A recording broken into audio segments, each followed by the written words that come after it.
Okay, so the last question on the practice is the number of bacteria in a culture n is equal to the number of bacteria in a respect to time t. Right, now that's in days. Doesn't say there, but it does say back down at the bottom here. Is given by the exponential function n is equal to 1500 times 2 to the power of 0.4 t. Right, so let's go through and write all key information. So we get n equals number of bacteria.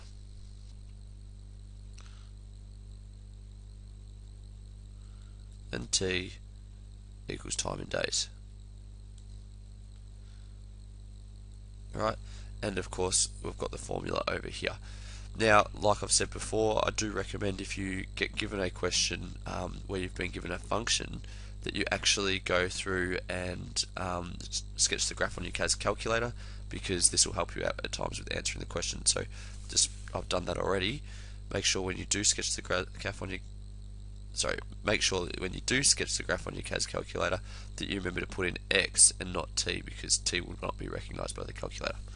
Alright, so and also of course make your window settings appropriate. I've gone up to 50,000 here, so it's actually pretty high.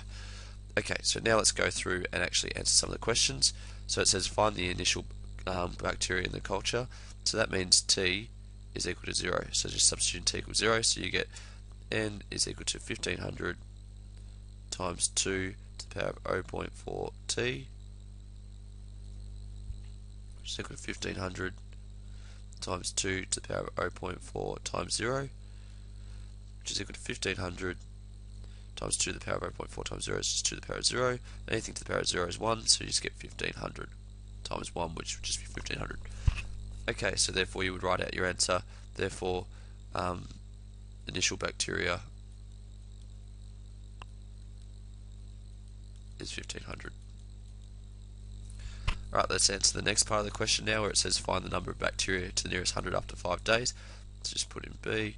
So we know t is equal to 5. So let's go through now and define the function on the CAS calculator. Just makes it a little bit easier for answering these questions. So you can go, I'll open up the CAS document here. Alright, and I'm going to go through and define n of t here. So let's just go menu, actions, define. Alright, type it in, so you get n of t is equal to 1500 bracket 2 to the power of 0.4 t, press enter. So that means every time I put in n of t, up comes that function. Alright, so I want to find n of 5, and that gets me 6,000. So what I need to do here, just writing out for my SAC, what I would do is write on CAS define n of t equals 1500 times 2 to the power of 0.4 t, right, and then you'd find n of 5 is equal to 6,000. Right, now for part 2, you just do n of 10. So on the CAS calculator now, just do n of 10.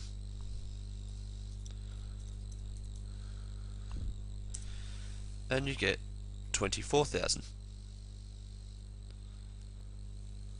Last question says how many days does it take for the number of bacteria to reach 12,000?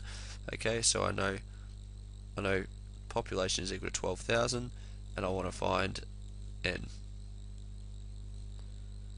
Right, well, I just come to my CAS calculator once again.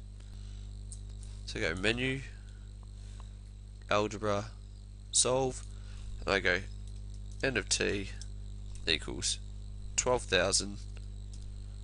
I'm looking for t, press enter, and you get t equals 7.5. So on the SAC, what I would do is write solve n of t equals 12,000 for t, and that gets me an answer of 7.5. Alright, so it would take approximately 7.5 days. After 7.5 days, bacteria is at population of 12,000. Alternatively, you could actually substitute those values in, so you could go 12,000 is equal to 1,500 times 2 to the power of 0.4 t, divide 12,000 by 1,500, gets you 8. So 8 is equal to 2 to the power of 0.4 t. Do the logs now of both of them, so you go do the log 2, so we'll go log 2 8 is equal to log 2 to 0.4. Now 8 is the same to the 2 to the power of 3, so you get log 2 to 3 is equal to log 2 to 0.4. Now the the logs cancel out here, and the 3 goes out the front, and the logs will cancel out, so you get 3 is equal to 0.4 to the power of t. Sorry, 0.4 t. 0.4 t. Alright, divide 3 by 0.4. Of course, gets you 7.5. Cancel that here, so you get 7.5 is equal to t. Both ways are correct, and both will be satisfactory on the SAC.